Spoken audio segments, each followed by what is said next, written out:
इस वीडियो में हम बात करेंगे कोण किसे कहते हैं और कोण कितने प्रकार के होते हैं। तो चलिए शुरू करते हैं। कोण किसे कहते हैं? जब दो रेखाएं, कौन कौन सी रेखा? जब दो रेखाएं, एक रेखा हो गई हमारी A B Rekha, A B रेखा हो गई, और दूसरी कौन सी रेखा हो गई हमारी? सी डी रेखा। सी डी रेखा जब एक दूसरे से मिल रही है, एक उभयनिष्ठ बिंदु पे मिलती है। एक उभयनिष्ठ बिंदु, ये जो दोनों का कटान बिंदु है यहाँ पे, ये हमारा उभयनिष्ठ बिंदु है। इसका नाम दे देते हैं ओ। नाम क्या हो गया? ओ। तो यहाँ पे जो झुकाव पैदा हो रहा है, झुकाव किधर पैदा हो रहा है? तो एक साइड इधर यहाँ पे बीच में झुकाव पैदा हो रहा है, दूसरा यहाँ पे झुकाव पैदा हो रहा है, तीसरा यहाँ पे झुकाव पैदा हो रहा है, चौथा यहाँ पे झुकाव पैदा हो रहा है। जो यहाँ पे झुकाव पैदा हो रहा है, इसी झुकाव को हम कहते हैं कोण कहते हैं। जैसे कितना झुकाव हुआ? चार। एक, दो, तीन, चार। ये चारों हमारी क्या हो गई? कोण हो गई। कोण को रिप्रेजेंट कैसे करते हैं? तो कोण का चिन्ह ऐसे रहता है। इसका चिन्ह कैसे रहेगा? इस टाइप का चिन्ह रहता है। इसको हम ऐसे लिखते हैं। कोण का चिन्ह ऐसे होता है। जहां भी कहीं रहे तो कोण कहा जाता है। तो जैसे यहाँ पे है, तो कोण एक को लिखेंगे कैसे? कोण एक को लिखेंगे कैसे? कोण एक का रिप्रेजेंट ऐसे करेंगे। और जो ये भुजा है, तो भुजा का नाम कैसे देंगे?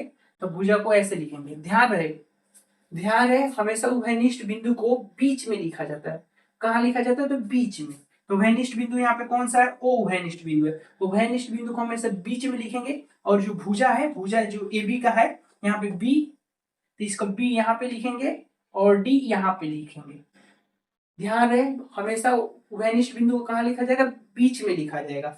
और जबकि इसको हम अदल बदल के भी लिख सकते हैं, या इसको हम ऐसे लिख सकते हैं, डी ओ बी, ऐसे भी लिख सकते हैं। दोनों ही सेम है, दोनों ऐसे लिखा जा सकता है। वैसे ही कोण दो का नाम कैसे लिखेंगे? दो कोण का नाम हो जाएगा हमारा, सबसे पहले इसको उभयनिष्ठ बिंदु को बीच में लिखते हैं, और कौन सी हो जाएगी? दो यहाँ पे है, तो किस भुजा से बनी? ए ओ डी। क्या हो जाएगी हमारी? ए ओ डी हो जाएगा। या वैसे उल्टा इसको भी लिख सकते हैं, डी ओ ए, ऐसे दोनों तरीका से। बस ध्यान रहे उभयनिष्ठ बिंदु को कहाँ लिखेंगे? हमेशा बीच में लिखेंगे। उभयनिष्ठ बिंदु को हमेशा बीच में लिखते हैं। अब हम बात करते हैं कोण कितने प्रकार के होते हैं। कितने प्रकार के होते हैं? तो कोण जनरली हम 6 या 7 प्रकार से लिखते हैं।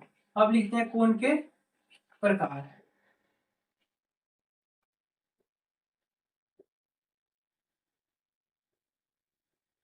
टाइप्स ऑफ एंगल्स, कोण के प्रकार। तो जनरली कोण को हम 6 लिखते हैं या 7 प्रकार से लिखते हैं। अब 6 प्रकार से कैसे लिखते हैं? किसी बुक में 6 प्रकार से देगा, किसी बुक में 7 प्रकार से देता है। तो अगर एक होता है सबसे पहले शून्य कोण। कौन सा कोण होता है? शून्य कोण।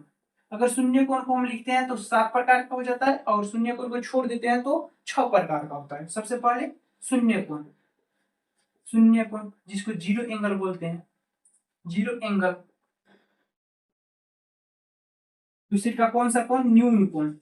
दूसरी का न्यून कोण, जिसे हम इंग्लिश में बोलते हैं एक्यूट एंगल। Acute angle. तीसरा हमारा कौन सा कोण है? तो समकोण है। तीसरा हमारा समकोण है, जिसे राइट एंगल बोलते हैं।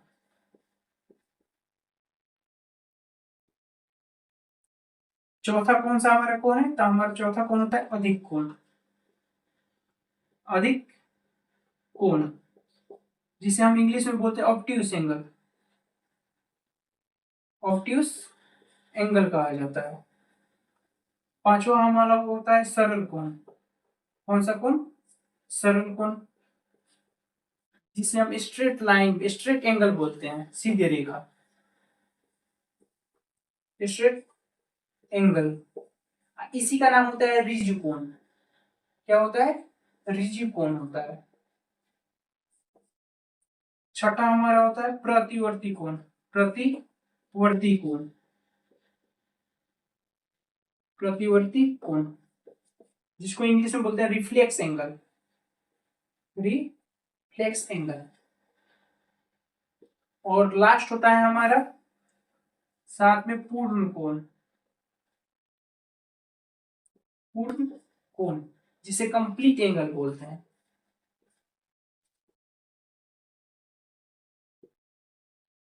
जिसे कंप्लीट एंगल बोलते हैं। ध्यान रहे, किसी बुक में 6 प्रकार का लिखा रहता है, किसी बुक में 7 प्रकार का भी लिखा रहता है। अगर शून्य कोण नहीं लिखा रहता, अधिकतर बुक में शून्य कोण नहीं लिखा रहता है। अगर नहीं रहेगा शून्य कोण, तो हमारे कोण कितना प्रकार का हो जाएगा? 6 प्रकार के। अगर वही शून्य कोण मिला देंगे तो हमारे कोण कितना प्रकार का हो जाएगा? 7 प्रकार का हो जाएगा।